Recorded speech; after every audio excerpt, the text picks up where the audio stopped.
Okay, so check this out. Sly Stallone just knocked out Donald Trump. No deal. That was kind of the headline buzzing around, wasn't it? It really was, yeah. Quite a hook. Definitely. So today we're doing a deep dive into this pretty unexpected story.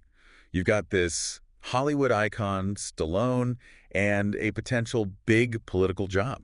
It's a fascinating situation. We're going to explore the whole thing. Stallone, this rumored offer to lead the National Endowment for the Arts, the NEA, and why he apparently said no. Right. And to get the full picture, we've looked at a few different places. We've got stuff from the Conservative Tribune, BuzzFeed News, but also the New York Times and the New York Daily News. A good mix. So our goal here for you listening is to really unpack it. Like, why would someone like Stallone turn down a job like that? Exactly. What's he really passionate about? And also, what was the deal with the offer itself? Was it even a solid offer? Lots to dig into. Yeah, there are definitely layers here. You've got the headlines, then Stallone's own words, and then maybe the political reality behind it all. Okay, so let's start where it all began. These initial reports, right? Conservative Tribune, BuzzFeed News. They basically said Donald Trump wanted Stallone for the top NEA job. Mm-hmm. Pretty straightforward reporting at first glance. And the Conservative Tribune piece, it even had that line, "The man who wrote The Art of the Deal turned down by Sylvester Stallone." Kind of punchy. It definitely paints a picture, doesn't it? Sets up this idea of a direct rejection, a real no-deal moment. Yeah, it frames it immediately. And you wonder how much that first impression sticks, even if the story gets more complicated later. Absolutely. Those first headlines can really shape how you see the whole thing. But then we heard from Stallone himself. His reason for saying no, or at least stepping back, it put a whole different spin on it. Right. He basically said he felt he had a better calling in life. Which was this? Helping veterans, specifically helping veterans. Oh, okay. And didn't one of the sources connect that to Rambo? Yeah, it was noted kind of poetically. So John Rambo wants to help veterans instead of the arts. Which, I mean, it makes a certain kind of sense, given his iconic roles. It does tie in. Stallone actually put out a full statement, didn't he? He did, yeah. It was very clear. Yeah. He said, let me pull the exact words here. "I am incredibly flattered to have been suggested to be involved with the National Endowment of the Arts."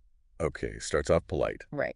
Then he says, "However, I believe I could be more effective by bringing national attention to returning military personnel in an effort to find gainful employment, suitable housing, and financial assistance that these heroes respectfully deserve." Wow. Mm-hmm.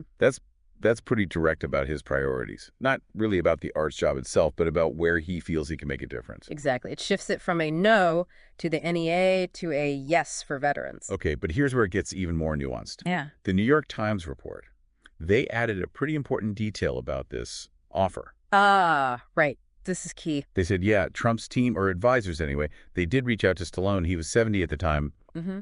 But, and this is the crucial part, the Times reported that no formal offer had been made to Stallone regarding the job. See, that changes things quite a bit, doesn't it? It really does. It means it wasn't like, a signed contract on the table that he dramatically ripped up. Exactly. It sounds more like maybe an initial feeler, a conversation starter, not a concrete, finalized job proposal he was formally rejecting. So his statement about veterans might have come before any formal offer even could materialize, like heading it off at the pass, maybe? Could be. Or just stating his preference early on once the idea was floated.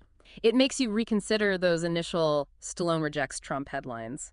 The reality seems, well, less confrontational, perhaps. Yeah, more about his own direction. Now, it's also interesting to remember, Stallone had talked about Trump before, right? He had. There was an interview, I think, in January with Variety. That sounds right. And he actually praised Trump, who was still a candidate then. He said, quote, "I love Donald Trump." Love him. Wow, okay. Did he say why? Yeah, he had this unique description. He called Trump a great Dickensian character. A what character? Dickensian, like Charles Dickens. Dickensian. Okay. Yeah. Got it. He went on, you know what I mean? There are certain people, like Arnold Schwarzenegger, Babe Ruth, that are bigger than life.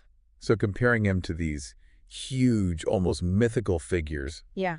Larger-than-life characters. Exactly. So, that context is important. It shows there was some admiration there, maybe a sense of connection. The outreach from Trump's team doesn't seem totally out of left field when you know that. Makes sense. It wasn't like approaching a complete stranger or critic. Right. And just for context for everyone listening, the NEA, the job they were talking about, What's the scale of that? Well, according to the New York Daily News report we looked at, it has a budget around $150 million. Okay, decent chunk of change. Yeah, and at the time, it was being led by Jane Chu, an artist and musician. So it's a significant role in the arts world. Real influence It's there. definitely not a small potatoes job then. Not at all. Yeah. Which makes Stallone's focus on veterans, even over this potentially prestigious position, stand out even more. So if we try to piece this all together, Mm-hmm. what's the bigger picture here? What does this story kind of show you? Well, I think it's a really interesting look at decision-making, isn't it? Choosing purpose over prestige. Yeah, that feels right. Yeah. And for you listening, it's maybe a glimpse into how celebrities or public figures generally think about using their influence. It's not always about the fanciest title. Right. Sometimes it's about where they feel they can personally make the biggest impact, aligned with their own passions. Arts versus veterans in this case. And it also really highlights that difference between, an informal chat, an outreach, Mm-hmm. and a formal, concrete job offer. Especially in politics, that distinction matters a lot. It absolutely does. It helps you, as someone trying to understand the news, to sort of read between the lines of those initial, maybe splashy headlines. Look for the nuance. Definitely. So I guess our main takeaway here is, Yeah. the idea was floated, it was intriguing, but Stallone's passion for veterans seems to have been his clear priority, and that guided his response before anything truly formal was likely on the table. Exactly. The no deal was less about rejecting Trump or the NEA job itself, and more about affirming his own commitment elsewhere. So maybe the final thought to leave you with is this.